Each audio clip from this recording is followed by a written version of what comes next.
This Snowball Derby 2025 odds preview, NASCAR news, and all kinds of other great stuff edition of the NASCAR Gambling Podcast here on the Sports Gambling Podcast Network is brought to you by Underdog. Underdog is hooking up new customers. Play just $5 and get $100 in bonus funds when you sign up with our promo code RACESGPN.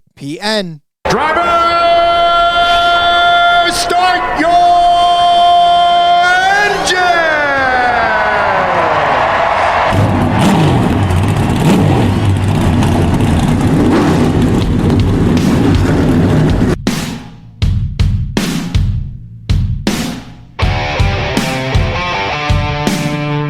Strap in and pull those belts up tight as the Sports Gambling Podcast Network presents the NASCAR Gambling Podcast. I'm just gonna put my foot on the floor and I'm not lifting till I see God or a checkered flag. My man. With all the news and the best bets for your NASCAR weekend. We want to thank you tonight for these mighty machines that you brought before us. Thank you for the Dodges and the Toyotas. Thank you for the Fords. Lord, I want to thank you for my smoking hot wife tonight, Lisa. In Jesus' name, boogity, boogity, boogity. Now, here are your hosts, Rod Villagomez and Cody Zeeb. Welcome into another episode of the NASCAR Gambling Podcast here on the Sports Gambling Podcast Network. He's Cody Zeeb. I'm Rod Villagomez. And the offseason continues, but the spiciness of the offseason, Cody, is just heating up. Today is a NASCAR episode, so we are back home in the confines of the NASCAR space, but so much more to talk about. And Cody, there is racing on the track this weekend. The Snowball Derby, one of our favorites to cover in the offseason, is going on this weekend as well. Yeah, absolutely. There's so much to talk about when it comes to NASCAR. I know Rowdy was asking over in the Discord. We're going to be a little more focused on NASCAR going forward. Are we taking a break? No breaks in this business, Rod. We're not going anywhere. 3 episodes a week still. F1 season is over after this weekend now, so it'll be a lot more NASCAR focus. They've been slower to release kind of a lot of the stuff pending some of the outcomes of lawsuits and or playoff change formats or points formats. So we don't have all of the future stuff we always have at this point in time, but a ton of O'Reilly announcements have been made. A ton of truck announcements have been made. I expect odds for those to be coming out in the next couple of weeks. We can wrap up stuff from last season. We got plenty of stuff to talk about going forward. So we will have our annual Army-Navy show next week, Rod, as we break down that game and give out a ton of bets. We always have a lot of fun with that show, so looking forward to that very much. But lots and lots of NASCAR talk the next few weeks. It is only 72 days till the Daytona 500, Rod, which puts us at like 58 days until the clash at Bowman Gray.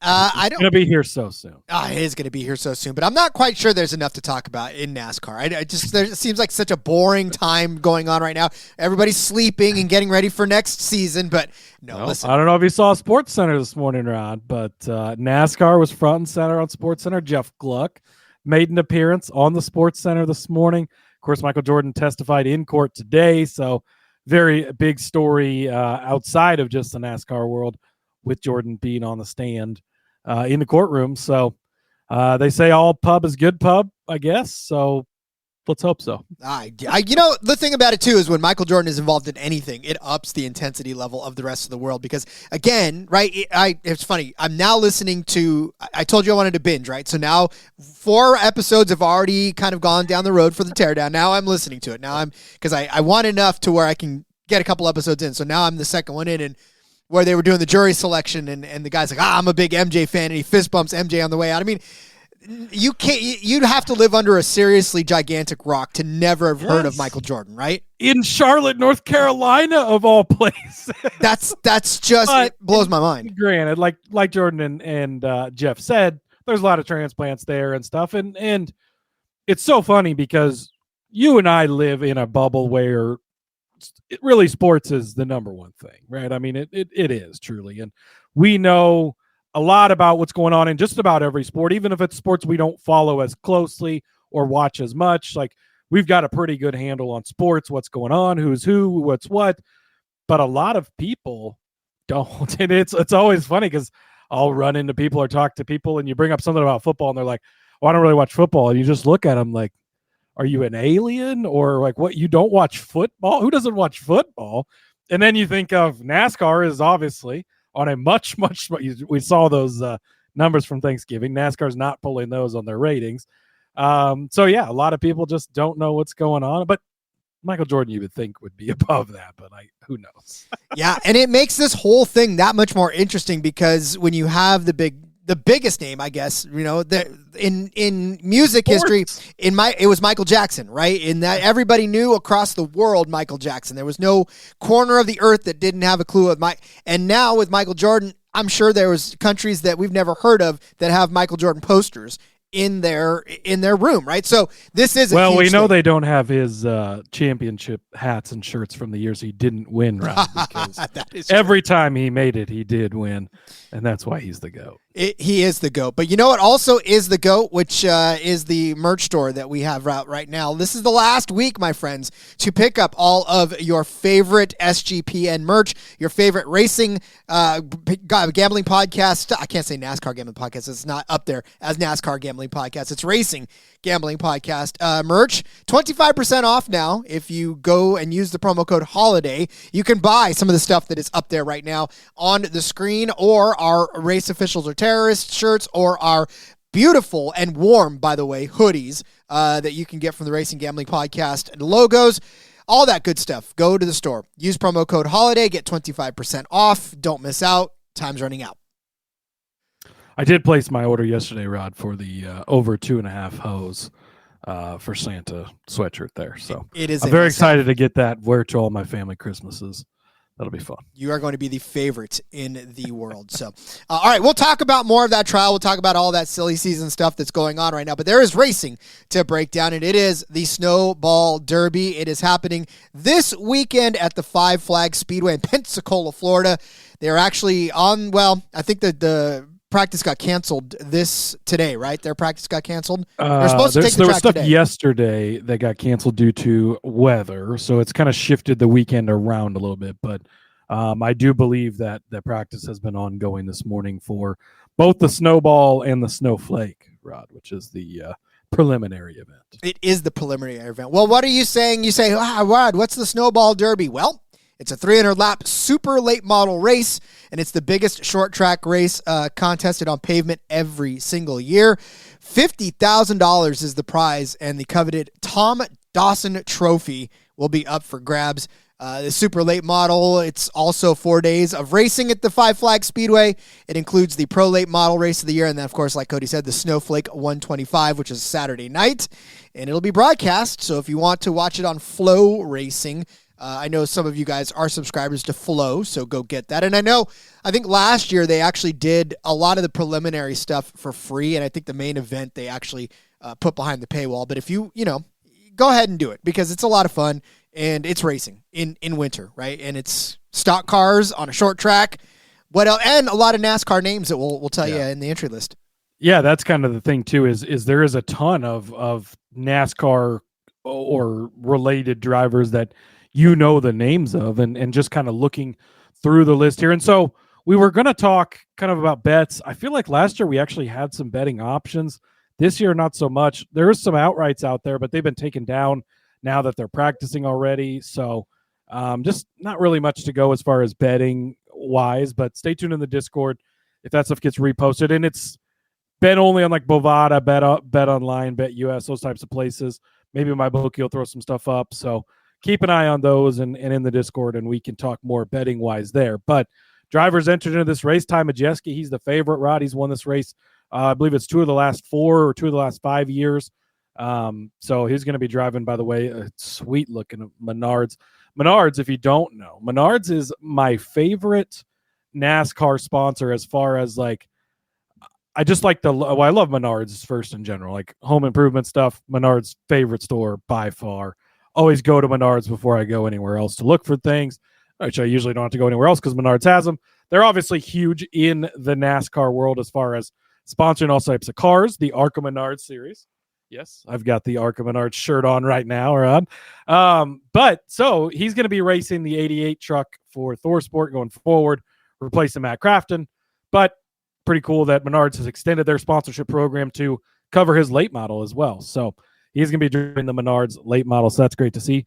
Caden Honeycutt is going to be driving this, Rod. He's going to be a full-time truck driver again this season. We'll talk about that in a few because his ride was announced today.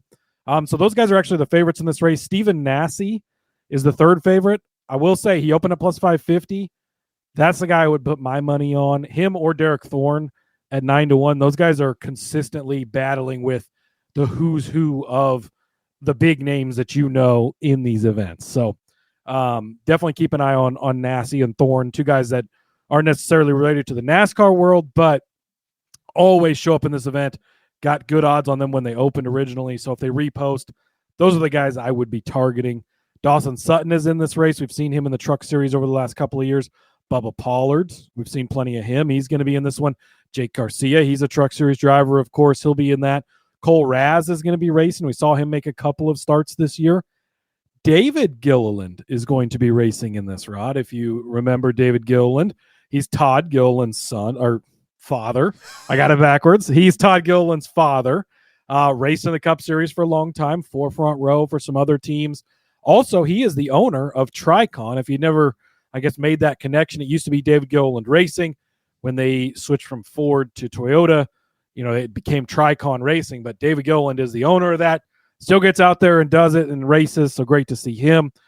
Jake Finch is going to be racing. He is the son of James Finch, who was owner for a long time in the Cup Series. Also made some starts in some of the lower series this year.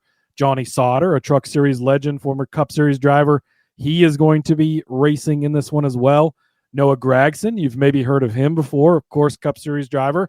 And so, that's why this is so entertaining. I mean, as you look through this list, there's a lot of big names. And what's crazy is I just read off those names. And to get to Noah Gragson on the odds list, he's 40-1. There's about 8 guys ahead of him that I didn't even read their names that you wouldn't know from NASCAR that are ahead of these guys in the odds because, well, this is their thing, right? The late models is their that's where they're running, and that's what they race all the time. So crazy to see. Ryan Preece is entered into this. He checks in next. Bailey Curry, we know him from the Truck Series, of course. Eric Jones, Cup Series guy, he is entered into this. And Eric, I believe, has won this race before. Drayton Lapsovich is a name you're not necessarily going to know from NASCAR, but big Cars Tour guy. Definitely keep an eye on him. Kind of an up-and-comer. Tristan McKee as well. Derek Kraus, we've not seen as much of him in the Truck Series lately, but formerly was a full-time Truck Series guy. He's kind of fallen off a little bit over the past couple of years, but still hanging out in the late model ranks. So that kind of tops off the notable names entered into this race.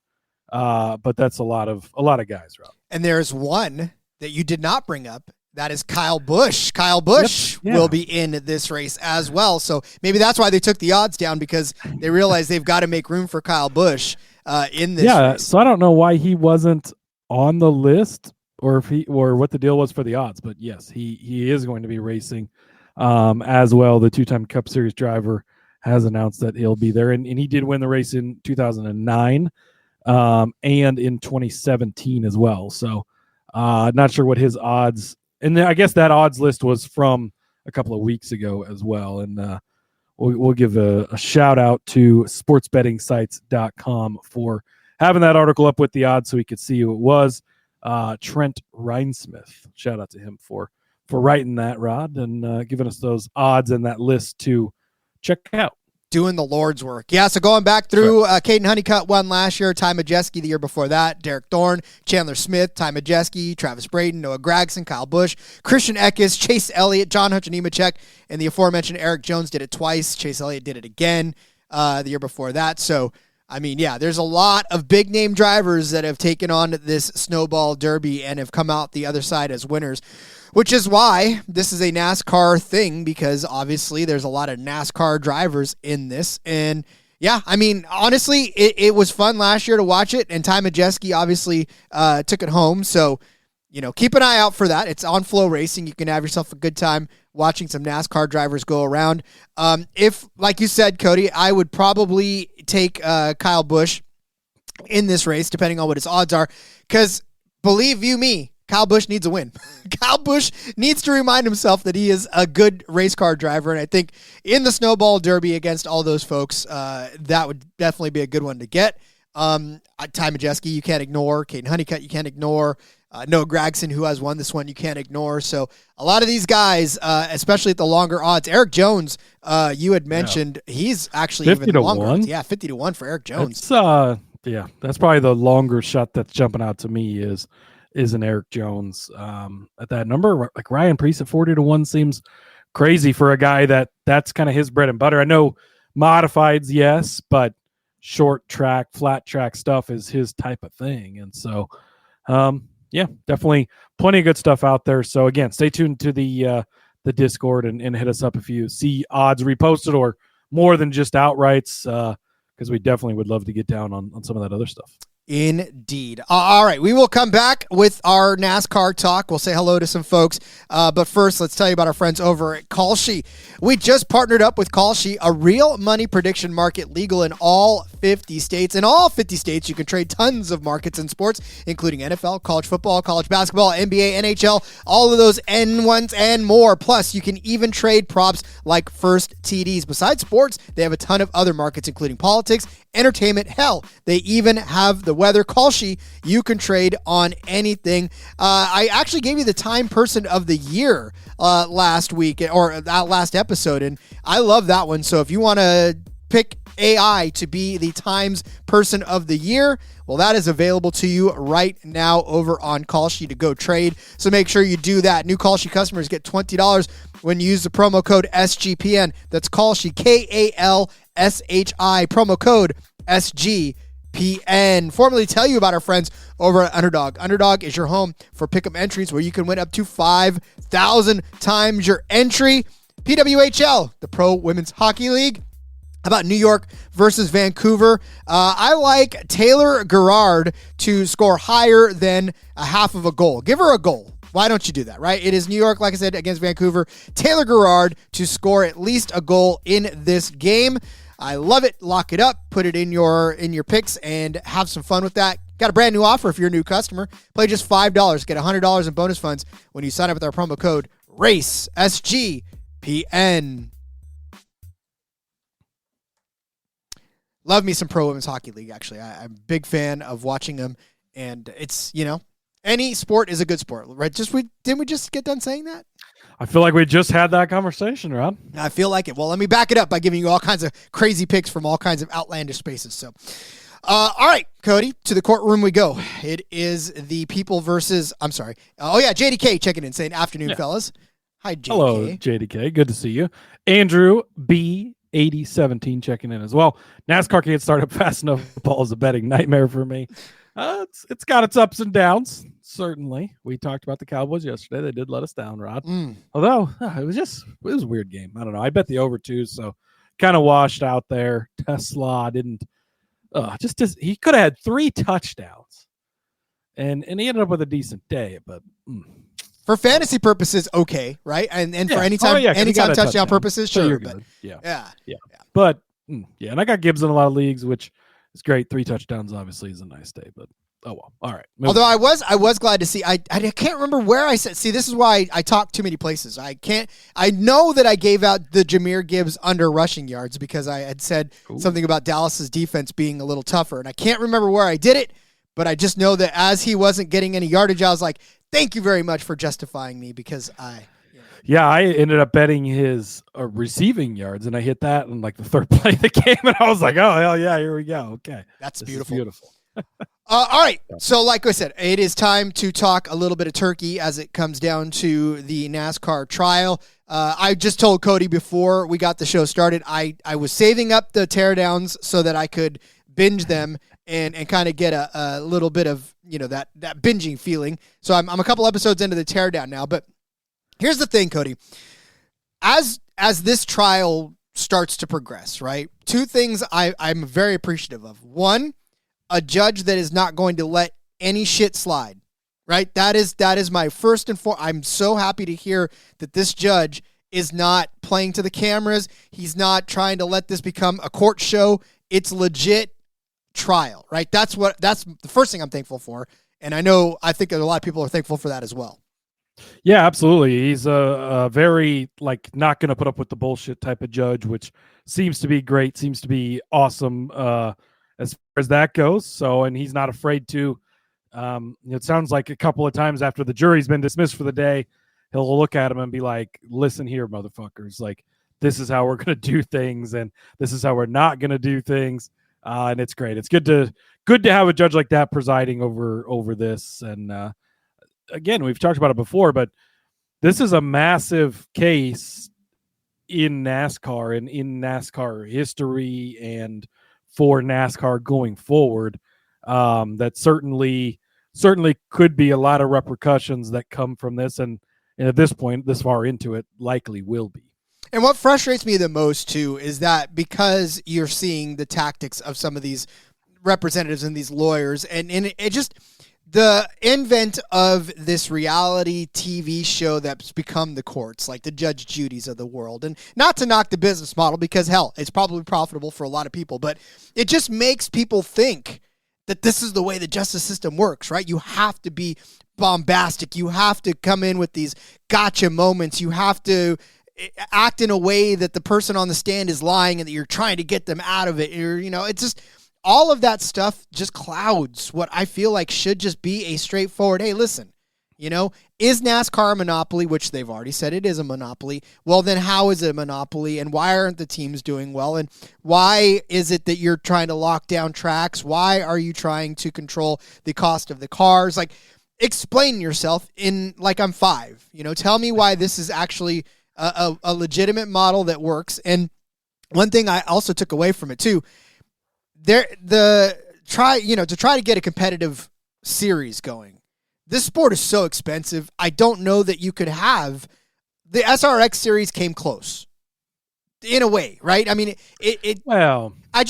maybe just in launching itself, right? Because a lot of these things haven't even launched themselves. NASCAR thought it was going to become let's start there. Let's start with the SRX deal, because apparently NASCAR was extremely scared of SRX, which is interesting. And if you're newer to the racing or newer to the NASCAR scene and you didn't know, we had a couple of years ago the Superstar Racing Experience, SRX, and it was co-founded by Tony Stewart. I think everybody pretty much knows who he is, and Ray Evernham, who was Jeff Gordon's crew chief for most of the championships, and went on to be a car owner for a long time, all this stuff, and is just like a engineering, mechanical, like all-time great mind, right? Made some questionable choices on some things over the years, but when it comes to that, like all-time one of the greatest, right? And so they came together, they created the series, and it was a series of, we own the cars, right? So Tony and Ray own the cars. They take care of the cars. You as the driver and the team show up to the track, and essentially they would take the drivers, and it was Superstar Racing, right? So it would be, they had Chase Elliott come in for some races, and Bill Elliott would come back for some races so they could race against each other. Ryan and Dave Blaney raced against each other. You had some Tony Kanans come over from IndyCar. Elio Castroneves came over. And then they would usually bring up like a local guy at these tracks too, right? Like local legend gets to race with these guys. And they would you show up at the track and they give you your car. Here's your car. This is the one that's yours. You didn't get time to work on it ahead of time or set it up. So it was kind of like an IROC in that type of thing. But, it raced on Thursday nights. Was it Thursday Night Thunder on ESPN or something? Like, it wasn't competing with NASCAR. And if anything, I think it was just providing more racing. We got to bet on it, which was great. We covered that on the show here while it was around. And it was sad to see it go away. Although, Rod, part of the news is Steve O'Donnell testified today that SRX is coming back, according to Jenna Fryer. And SRX responded to Jenna Fryer on the X, and they posted a picture of the Monopoly Man, and they wrote, says Mr. So it says Mr. Monopoly Man. So we'll see. Interesting. I know Evernham has moved on. He's purchased the IROC stuff now, which is maybe kind of becoming a thing. But like NASCAR was very concerned about SRX, which is interesting. And so we've seen, right? You've seen Liv come in. That's kind of the big example is the PGA was golf. And then the Liv Tour comes in with all this Saudi money and all this money, and they buy everybody, and take them. But think about it, right? Think about all the golf courses around the world and the country, and how much do golf clubs and golf balls cost? And, but when it comes to racing is very different than the cost of a basketball or putting up a basketball court or even football. Like, there's a lot of football leagues out there, right? You and I are very into the arena football stuff, and we see a lot of those types of leagues and everything. And yes, it's not cheap to start those up and get into them, but compared to racing, it really is, right? And so when NASCAR holds a monopoly, which they've already ruled that NASCAR is a monopoly, which isn't illegal. You can be a monopoly. You just can't operate like a monopoly, I guess, is the rule. But yeah, it makes the whole thing kind of crazy, I guess, because it isn't like somebody could just come in and start up a new series. It's just not that simple with all of the stuff that has to go into it, and not having tracks, which NASCAR assured would happen by locking them all down.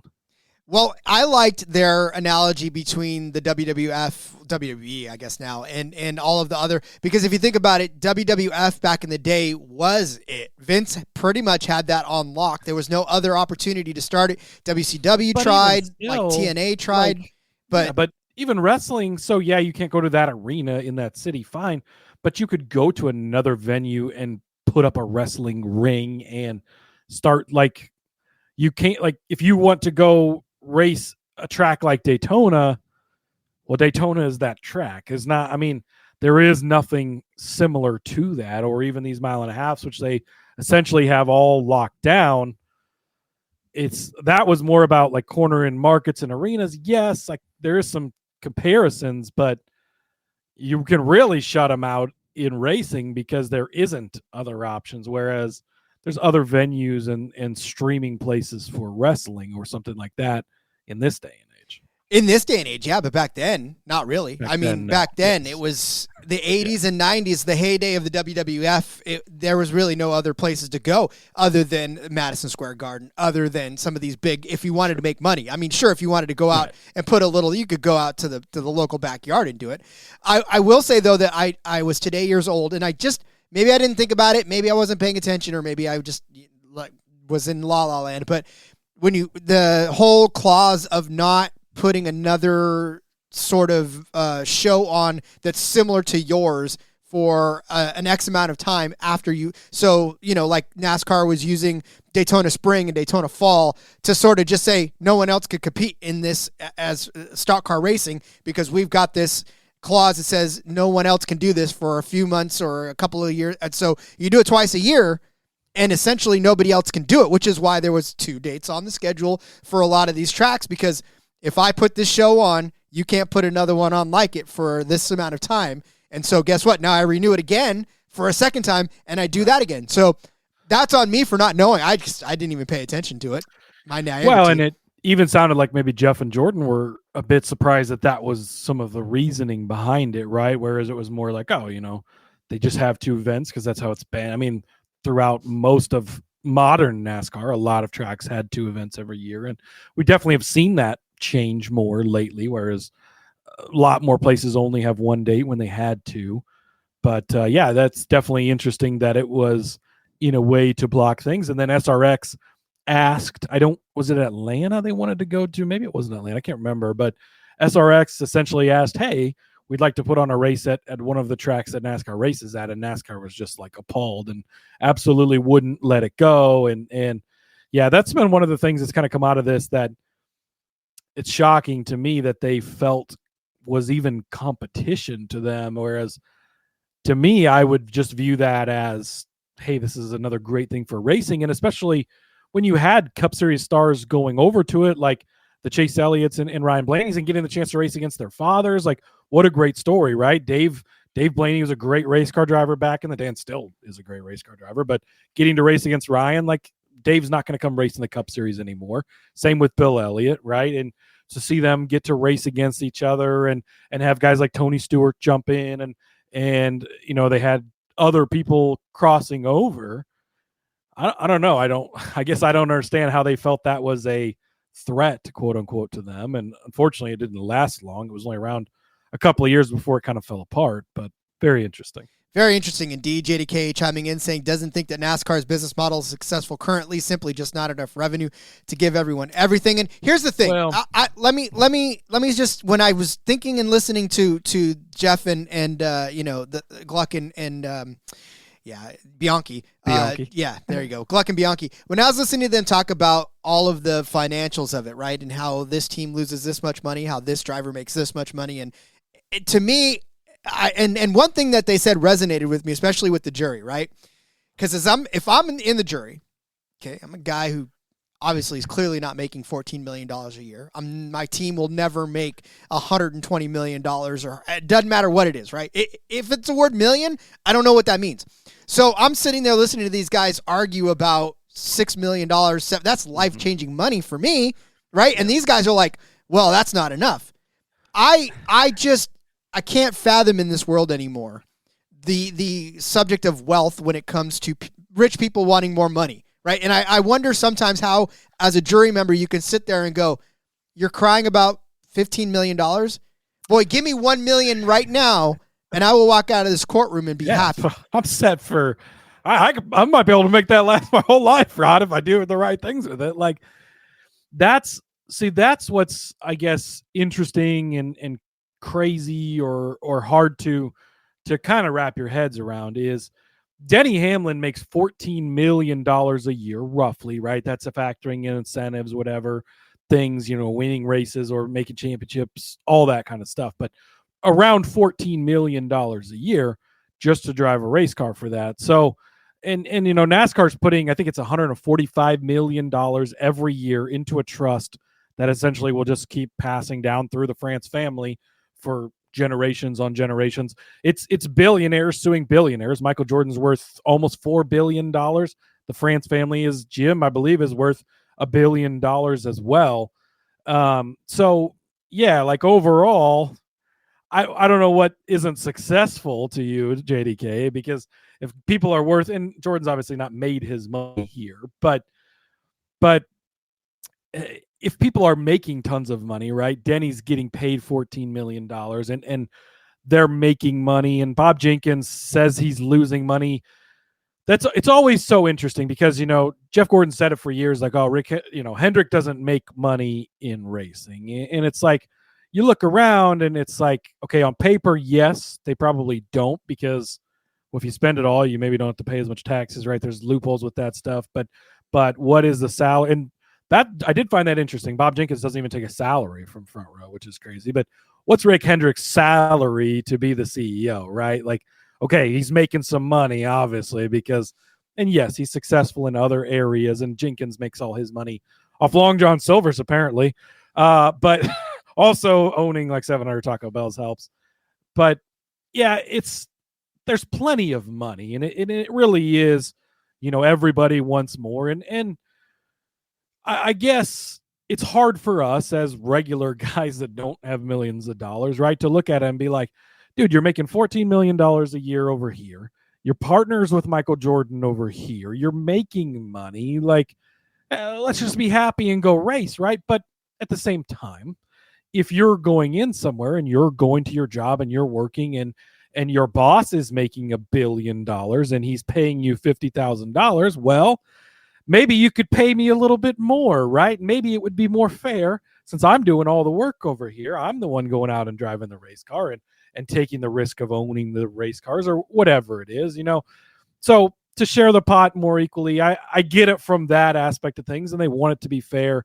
The business model, I mean, racing in a general sense isn't a place to go get rich, right? They say if you want to make a fortune, make a small fortune in racing, make sure you start with a big fortune because you're going to spend it, right? And to the point earlier, it's not buying a basketball and going to a court that's already there. Like, racing's expensive, and Jenkins was talking about that, right? If you go and play a basketball game and the game's over, okay, that's fine. You pay your players and everything, and you move on.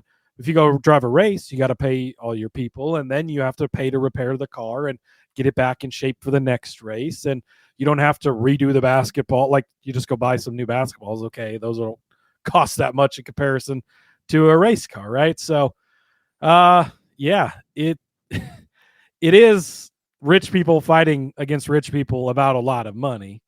Yes, but at the same time, everybody feels like it should be made fair towards them, I suppose. And I'm not going to knock people for wanting their fair share of what other people get, because I get it. I when you, like you said, when your boss makes billions and you're making like $20,000, it's a little unfair, and you should have a little more equity in that. And then of course the capitalistic people will come and say, no, but they earn that and you should want to be them. And it's like, sometimes you don't want to be that. You just want to be a nice hard worker. There is something to be said for, Bill France started NASCAR back in the day, and the France family, we're 77 years into NASCAR at this point in time. Look what it started as. People literally running moonshine to becoming what it's become today, the sport that it is. We have to give a lot of that credit to the France family. And yes, drivers that have come through the series, of Richard Petty's, the Dale Earnhardt's, countless other names and personalities and people that have helped get it where it is. But yes, their life's work has been NASCAR and building up the sport. And yes, their family should be rewarded for that. I am glad for their family that they were able to start a great thing that we can all enjoy so much. It's become so successful that generations and generations down the line won't have to worry about money. I think that's something we all dream of, right? But then it's to the point of, okay, where's the line for, you got to make sure that it's still, yes, you're still going to be the biggest benefactor here because it's your family, it's your business, all of that. But you got to make sure you share with everybody too. And that's what they're trying to figure out, right? Which side is right and which side is not right, and what's fair and what isn't fair, Rod. This whole thing is just a gigantic argument about society as a whole, and we could probably delve deeper into that, what that means for the sport, and we'll have plenty of time to do all of that. So let's just leave it there. We are no closer to an answer than we were a couple of days before. But there is news to get to that actually has impact over the course of next season that we will talk about. And just to the lawsuit, to wrap it up, right? It's still ongoing. They just got out of court, I think, about within the last half an hour here. So Teardown should be live in the near future, probably when you're done with this. Jump over and listen to them. They've been doing a great job. Obviously, they're sitting in the courtroom. They've got the raw perspective of it. I wish we could be able to do that too, but life. So no, but make sure you're checking them out because you're getting a lot of good info. Michael Jordan testified today. Heather Gibbs, Ty's mom, Coy's widow. She testified today as well, along with some other people. So lots more stuff coming out. Roger Penske, I believe, is Monday scheduled for that. Richard Childress. That's going to be interesting. Yeah, Richard Childress is now being called up by the team. So a lot more left in the lawsuit. And then, of course, a resolution at some point in time, a ruling that we'll see where it goes from there. Landmark case. We'll follow it all, and we'll bring it all to you as this offseason progresses. But let's get to some news. Before we do that, though, let's tell you about Novig. We're brought to you by Novig. Novig is America's #1 sports prediction market. Novig, you're getting the best prices. Also on, how about the Team USA hockey roster? Don't try to even say that once fast, because I guarantee you you're going to trip over it like I did. You can actually get over there the Team USA hockey roster. Who's going to make it? You can select, will Adam Fox be selected to Team USA? They give you yes or no, right? Will Jeremy Swayman be selected to Team USA? How about will Chris Kreider be selected to Team USA? You can yes or no on that one's -110 on either end. So pick your side on Chris Kreider as far as whether he's going to make it or not. So yeah, you can actually take some bets on who is going to make the roster of the USA hockey team. How much fun is that? Novig. Available in 35 or more states. Download the Novig app and get $50 when you spend $5 if you use our promo code SGPN. Get in on the action with Novig, promo code SGPN. Let's tell you about our friends at Rhythm. They're crushing it right now this season, especially on player props in the NFL. They've been really good at identifying when to fade players and take those unders. College basketball, up and running as well. With 300-plus schools, Rhythm has predictions for every game, every night. Just like a good wine, it pairs nicely with the daily TCE show with Matt, Colby, and Noah. Every game, you are prepared. Super easy to sign up, run predictions off the house model, or make your own and play with those sliders. With so many sports and the holidays, this makes it easy to get an elite prediction on a game so I can focus on other sports. Let's talk about the Bills taking on the Bengals. This should be a fun game. And guess what? We have got the James Cook rushing total. They're giving us under 99.5 rushing yards on this one at -114. That's what the model's predicting. I was just telling Cody, I know I gave the Jahmyr Gibbs under. I think I might have been on the Rhythm app, and they got that. So they nailed that one, the Jahmyr Gibbs under rushing yards. So we'll take it on the James Cook rushing yards as well. Use promo code SGPN25 when you download the Rhythm app for 25% off of your first month. Download Rhythm and use promo code SGPN25. Again, maybe I'm hoping that James Cook scores all his fantasy points through the air because I need some fantasy points from James Cook. That's all I'm saying. There you go. So, all right, Cody. Well, there are some more driver movements and driver announcements. I love that you posted in the Discord how shocked you were at the most, I guess, newsworthy one of them all, because we were talking about the 11 truck being disoccupied. Yeah. Nobody saw this coming. I'm just floored by this news. Tricon made an announcement yesterday. They did like their farewell to Corey Heim, right? We're thankful for everything he did. Champion, blah, blah, blah, all that. Oh my goodness, who could possibly be going into this truck? And it's shocking news. It's Caden Honeycutt, Rod. Just crazy. Wow. Crowd goes wild. Obviously, worst kept secret, right? We all knew this was going to happen. That deal has been done for quite some time. Chevrolet got wind of it. They cut bait with him while he was still racing for the 42 car with Nice Motorsports. That's where he kind of got shuffled out, and it was like, oh, shit, what are we going to do? Toyota jumped on him quickly and said, let's get you in a ride. And obviously the Stuart Friesen thing happens. He gets in the wreck, which, by the way, saw a video today of Stuart walking down the hallway at the hospital, which is beautiful, back on his feet after that horrendous wreck that he was in. Great to see that. But the timing for that really lined up nicely as far as making this part of things work out. So he was able to jump in that 52 truck, finish out the season, makes the championship 4 racing for them. But now it's officially official. He is the future driver of the 11 truck, and we will see him next year in the Craftsman Truck Series piloting that 11 truck. So Caden obviously makes the Final 4 with the combination of the 42. He ran one race in, I don't remember what truck. Was it the 64? It was one of the off or one of the one-off trucks basically, and then jumping into the 52, having a good season. That truck's obviously been really, really good with Corey Heim. Is he going to go up to Corey Heim standards?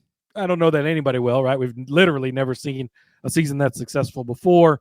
Probably won't again for a bit, but should be one of the favorites when the odds do come out. So not a surprise, obviously, but officially official now that Caden Honeycutt will be in that number 11 Tricon truck. I am excited because obviously we saw really good glimpses out of him last year, and to be able to withstand losing his ride and then jumping back into another one and still making the championship 4 was just a testament to how talented and honestly, Cody, how kind of under the radar he rode, because we talked about him, a fair amount, but we weren't banging the drum for him to be, I think, anything more than a top 5 contender, a fringe top 10 contender. We did DFS a few times with him, but he's proven that he deserves a top tier ride, and he's got it. And you talk about how he come up to the level of Corey Heim. I kind of can make the same conclusion or the same comparison with Rajah Caruth taking over the 88. Can he be as successful as Connor Zilisch was in that 88? I would temper expectations, but that car's fast. He's a decent enough driver. I feel like this is almost a sort of, I don't want to say apples to apples, but it's an apple to a green apple comparison to this one. Yeah, absolutely. And it's the next step for Honeycutt, right? He's been a full-time guy now. Now Toyota's essentially poached him from Chevrolet. They're putting money behind him. They're backing him and putting him into their top-tier truck, which we've seen be very good. The top-tier Toyota truck, whichever truck that is, over the past few years, it's been Corey Heim. Prior to that, at Kyle Busch Motorsports, it was with John Nemechek, and that's been the best truck really in the series for quite some time, whether it was Nemechek and then into Heim. So good to see that for him. One of the other things that did come out during all this, Steve O'Donnell did testify that Andretti had reached out to them about charters with Honda at one point. So kind of interesting. We've always heard the rumors, another OEM, and it was always, Dodge has always kind of been there, right? Because they left the sport in 2012. They've been in and out over the years, but it was like, oh, what about like Honda? Could Honda be, they've got the Civic. They're one of the few car companies that still makes cars in this day and age, right? And they're a big brand. Could they be coming over? They have big ties to Andretti over in IndyCar, and Andretti is already invested in NASCAR through Spire, and they've got some partnerships there and everything. But obviously we're interested in taking that next step. Now there are 6 charters currently unaccounted for, Rod. So who knows? Maybe we will see Andretti in the sport later on, or sooner rather than later.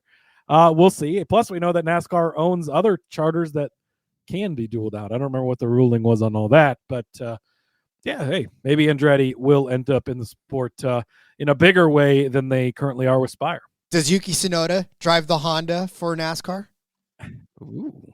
Toss him into the Daytona 500 and see how he does. Wouldn't that be something? That'd be fun to watch. I'd love to watch Yuki Tsunoda going out there. So, yeah, look, as far as that's concerned, I don't know. I mean, these now with the future of the sport up in the air, does any other manufacturer want to take a stab at this? Yeah, and like again, what could the fallout be from this? How will this ruling affect the current charter agreement? If that is ruled, I don't exactly know what all the outcomes could be, but if somehow that's ruled as not a fair agreement, does that void it for all the teams? Could NASCAR just pull the plug and say, fine, we don't have charters?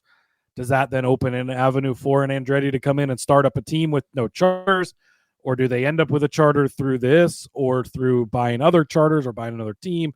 Whatever. It's good to see that people are interested in coming to the sport. Obviously, the Andretti family, very big name in racing, right? And huge in IndyCar. But it's always good to know that there is outside interest from teams or people that aren't currently in the sport that want to get into it. So hopefully that doesn't change over the next week and a half or so. Fingers crossed. All right, Cody, what do we got next? Yeah, you brought up Rajah Caruth, Rod, jumping in that 88 car for Junior Motorsports. He is going to be driving 23 races for Junior Motorsports this coming season, but he will compete for the O'Reilly Auto Parts Series Championship because he's now filled out the rest of his schedule. The other 10 races, he is going to race in the number 32 car for Jordan Anderson, who has that partnership with Junior Motorsports with Chevrolet. So he will run 10 races throughout the regular season with them in the 32 car. And then for the playoffs, he's going to jump into that 88 car and run for a championship there. So we kind of knew that was the plan, right? But it hadn't been officially announced. It's officially official now that he is going to be in that 32 for 10 races part-time to fill out that season and make him eligible for whatever points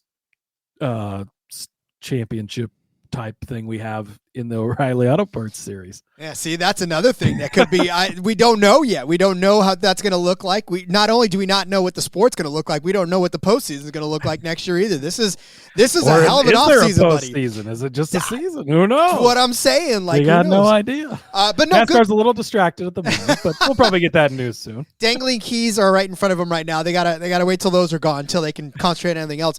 But no, good for Rajah. I mean, honestly, we did definitely say he deserved to get a shot in the O'Reilly series and to show what he could do, at least on a majority full-time basis. But now that he's a definite full-time driver, like I just said, this 88 car obviously was the class of the field last year. So there's some big shoes or big steering wheel to fill in this for Rajah. But I don't think the pressure is gonna make him wilt. I think he will be a competitive driver all season long. I think the Hendrick has seen enough out of him, right, to keep giving him opportunities, and obviously Junior feels the same way, giving him an opportunity. So, yeah, I mean, look, this will be an interesting season because we were used to seeing the 88 in the victory lane every other race or every 3 races or whatever it ended up being the average. But, yeah, we're not going to see that this year, but I feel like we will see the 88 be competitive for a better part of the year. Yeah, absolutely, and very excited for Rajah to get that opportunity. And continue to kind of take the next step and move up and move on. So great for that. Here's an interesting one. So it came out in Heather Gibbs when she testified in court that Denny Hamlin had offers from other organizations in the Cup Series. So Joe Gibbs Racing had to up their offer to keep him. And again, we haven't heard like the Bianchi Gluck take on, what context this came up in or whatever, but assuming she's like, hey, we need more money because we have to compete. You might not be competing, Mr. Monopoly over here in NASCAR, but we're competing to try and keep great drivers like Denny Hamlin. So I thought it would be interesting. Who do we think was trying to poach Denny Hamlin from JGR? Now, was he ever seriously considering leaving Gibbs? you would hope not. He's been with Joe Gibbs Racing in the Cup Series since 2005. Actually, I think he started races in 04 when he was splitting with Jason Leffler in that 11 car, but I believe his rookie season was 05 or 06. JDK did bring up in the Discord that the other offer was from 2311. Weirdly enough, Denny owns that team. Hey, I got this offer here, but no, in an honest sense, who do you think it might have been, right? You kind of look around. Spire's been throwing around money like a motherfucker, right? Like they just like, oh, you need a bet, like Oprah. Oh, you need some money. You got some money. We got money for you. Like, damn, things are good in the Spire camp currently. But what team do you think? I guess fun to speculate. Who could have offered him? Where would he consider leaving for? I don't know. Crazy. Do you think maybe? And I don't know. Maybe Legacy. Maybe took a stab at him. Maybe it could have been, I don't know, RFK. Maybe Keselowski was like, "Hey, brother, come race for Ford." It had to be a Toyota team, right? Because I don't know that Denny would completely ditch Toyota. Yeah, because the 2311 part of things. So if you eliminate it to a Toyota team, well, Legacy's the only other Toyota team in the garage. That's what I'm saying. It's like, he's not going to go race for a Ford team and then drive own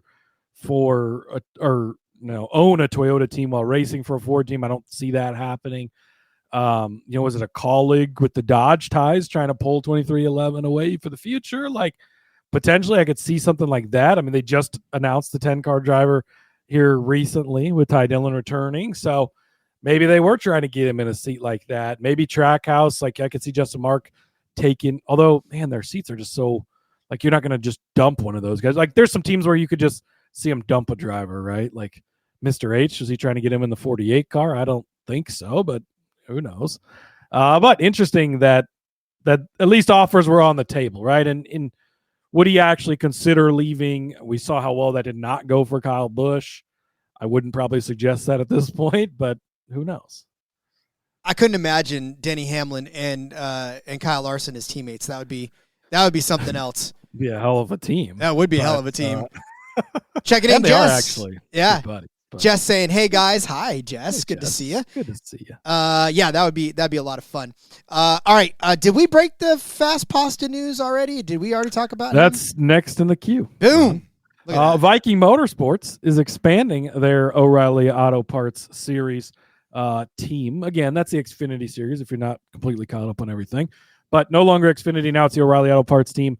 They are going to expand to add the number 96 car full time this year. They've switched to Chevrolet. They've got that partnership with Richard Childress Racing now, and they're bringing in Fast Pasta, Mr. Anthony Alfredo. So he'll be joining them full time. Good to see him get another ride, another opportunity.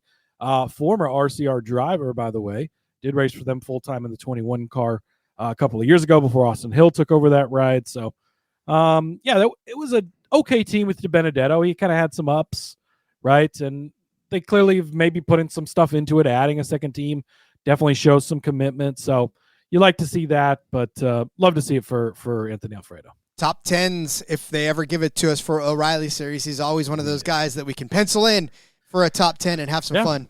Yeah, he's always a guy that's going to be a long shot that you can certainly put some money on. Rod, one that I'm excited for in the O'Reilly Auto Parts Series, going full-time in the number 87 car, our guy, Austin Green.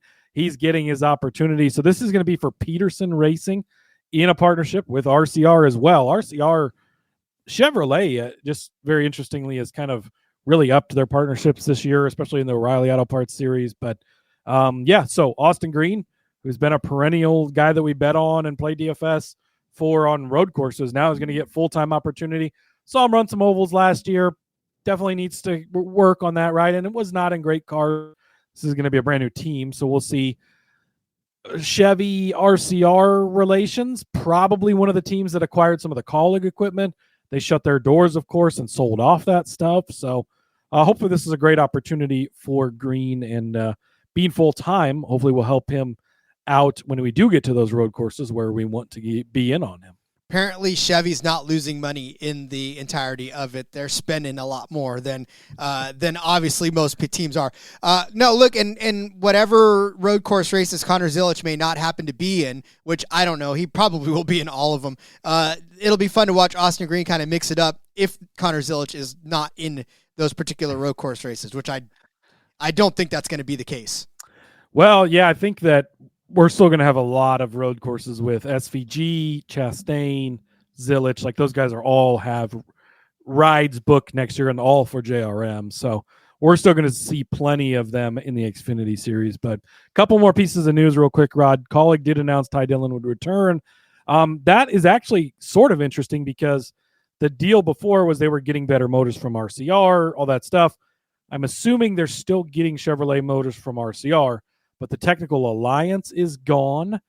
And, Dodge has come in and moved into the office and is going to be helping them with Cup Series stuff. All kind of a weird thing there, but good to see Ty come back. Had really a career year last year for Kaulig. Ran really, really well for them. So, yeah, I'm glad to see that for Ty Dillon getting another opportunity and another year over there. Hemis and Chevys. That's what's going to happen in the 2026 season. Speaking of Chevy and all the money they're throwing around, Rod, Rick Ware Racing is sliding back over to a Chevy team. They've jumped around, bounced around. They've been forward here recently in partnership with RFK. They've actually been in the RFK shop, but now they're moving back over to Chevrolet, where they're going to be aligned with Richard Childress Racing. This is kind of an interesting one, excuse me, because we know they've sold that team, but I don't think that's till 2027. It's kind of a whole weird thing there. But switching over to Chevy, maybe that's part to do with the incoming owners. I don't know. Whatever. It's going to be Cody Ware still driving the 51 car. I don't know that we'll see that second car with the Corey LaJoie anymore. It seems like that's probably not going to be the case. Maybe for the 500, but outside of that, interesting news, I suppose. It's interesting in that it's news. So I think I'll give it to you there as well. I mean, it's not going to move the needle on anything other than maybe DFS next season, but yeah. I'm not. So he'll be working with the Chevy teams instead of the Ford teams when you're building your manufacturer aligned DFS lineups. Like, I guess that's probably the biggest place that's going to impact any of us, but oh well. One other final piece of news before we wrap it up for the week, Rod. Kaulig has announced the number lineup in the truck series for their Dodge trucks. Again, 5 full-time truck series Dodges. Daniel Dye will be in the number 10 truck. Brendan Butterbean Queen, one of those late model guys, he's going to be in the number 12 truck. Justin Haley, 16, so he's keeping that Cup Series number that he once had there, sliding over into the Dodge truck. The number 14 has a top secret stamp over it, Rod. We still don't know who the driver is going to be for that. Again, that's likely coming from that reality show thing they're filming, who earns that ride, so that'll be interesting. And then the number 25 will be the free agent truck. We talked about that a couple of weeks ago. It's going to be where they're going to announce on Monday every week who's driving that race that Friday. So, they'll have stuff obviously lined up ahead of time. But we won't, as a public, won't know, or at least that's their plan, until the week of, like, oh, okay, Rod Villagomez running this week at Bristol. Whew. Tony Stewart's running next week. And then, Casey Kane's going to ride this week. Whatever the lineup might be, Rod, the number 25 will be a full-time truck. But, and I don't know if it's going to be a different driver every single race, or, if some people will return to run it more than once. We don't know a ton about the quote-unquote free agent truck for Kaulig. I mean, it's not that many races, to be honest with you. It's not as many as 36 like the NASCAR, the Cup Series. So it wouldn't be that hard to fill the seat every single week. But I would think that there will probably be returning names for that one. And what we talked about it a little bit when we were talking about initially. What a concept, right? Have a reality show to fill the seat of one of your trucks. Like we live in a world now where punters can have their own following because of YouTube. Right. They make more on YouTube than they do playing the game of football. That's the world we live in now. But I'm excited. Look, I'm excited for Dodge to be back in the sport. I'm excited for Dodge to be back in the Truck Series, which is where they belong. I'm excited for Daniel Dye to get the opportunity to go back down again and be in the Truck Series. I missed his camera angles down there. Michael Waltrip is also excited about that. Yes, he is. Boy, he's all sorts of guy. And then I'm excited to watch different truck numbers, right? The 12 truck is going to be a little different, and the 14 is going to be different to see. And, yeah, it'll be fun. Yeah, and I think it brings a – the Truck Series has been great for many years, a long time. It's struggled recently to reach where we've had max entries, not very often this past season. So, adding 5 full-time truck teams, hopefully we'll be pushing that 36 number each and every race this year in the Truck Series. It's a fun series. We have a lot of fun betting on it, talking about it. Sometimes the racing is some of the best you're going to get on the weekend. And, getting a good combination of a guy like Justin Haley, taking the John Hunter Nemechek route, right? Things didn't work out in the Cup Series. Let's go back down to the Truck Series and maybe work our way back up there. Or maybe he ends up being a Matt Crafton type that finds his niche in the Truck Series and stays there forever. Who knows? You've got the Daniel Dye, who's been around for a while. You got the Brendan Queen, who's kind of an up-and-comer. You got the top secret driver. That's kind of a fun angle. They're making it fun, which is nice, the free agent part of it. I do honestly think we're going to get some bigger names. Casey Canes, the Tony Stewarts have been floated around there. They have the Dodge Mopar connections, so you'd love to see that. And I think we're going to get some young guys that you maybe never even heard of too, which is going to be great. And I like Dodge is not afraid to bring money, throw some fun stuff at it. You love to see it. And it'll be fun to bet the top Dodge market each and every week as well. Jess excited about that. I hope that we get that for some races because it will be. It's just going to be those 5 Dodges for this year. But, hey, yeah, we've had some Ford markets that have been 4 cars, so why not? I was going to say Toyota and Ford sometimes are the same way, so it's, Yeah, I think we're going to have 2 cars in the Fords in O'Reilly this year, so. Unbelievable. Just unbelievable. All right. I think that is a good place to end the week, Cody. I think we've covered a lot of ground in this episode, from throwing snowballs at each other, talking about courts and dodging snowballs in the hot seat, to all the silly season news that is fit to print. Good week, Cody. Good week of sports. Make sure you check out the NASCAR gambling podcast from the last 2 days. Abu Dhabi is happening. Practice is happening actually right now. So make sure you go get practicing and getting on track. But yeah, go check those out. The betting episode, the DFS episode. Enjoy that final race for F1 this weekend. A lot more NASCAR talk around the corner. We'll have the Army-Navy episode next week, of course, as well. And, looking forward to it. Hope everybody has a wonderful weekend. Rod, you can follow me on the X at Husker_Zeeb. You find all my stuff there. Tons and tons of things over there. NFL props, NFL confidence pools. Had the Thursday night stuff up. Lots and lots of other things. A bunch of bowl series season stuff coming. Got the 91 bets in 91 days. Continuing on today. So check that out. And have a great weekend, everybody. See you next week. Follow me on Twitter at RJ Villagomez. You can find all the stuff that I've got going on there. And no surprise, Max Verstappen, actually, Lando Norris, fastest in FP1 for Formula One. Max Verstappen, second fastest in both FP1 and FP2. So you expect that to happen. Follow me on Twitter. Just as the script writers had it. Just as the script writers had it. Anyways, follow me on Twitter at RJ Villagomez. You can find all the stuff I'm up to. Make sure you go check out the show I'm on with Steffi Smalls. That was a lot of fun to be on with Steffi. We just got right down to it. Just hit you with a bunch of player props and for Week 14 in the NFL, and it was a fun show, and good times were had. So, all right, we'll see you guys next week, where all the drama from the courtroom will hit your screens, and much, much more. We love you all. We'll see you next time, and until then, let's go racing, make NASCAR betting fun again, and let it ride.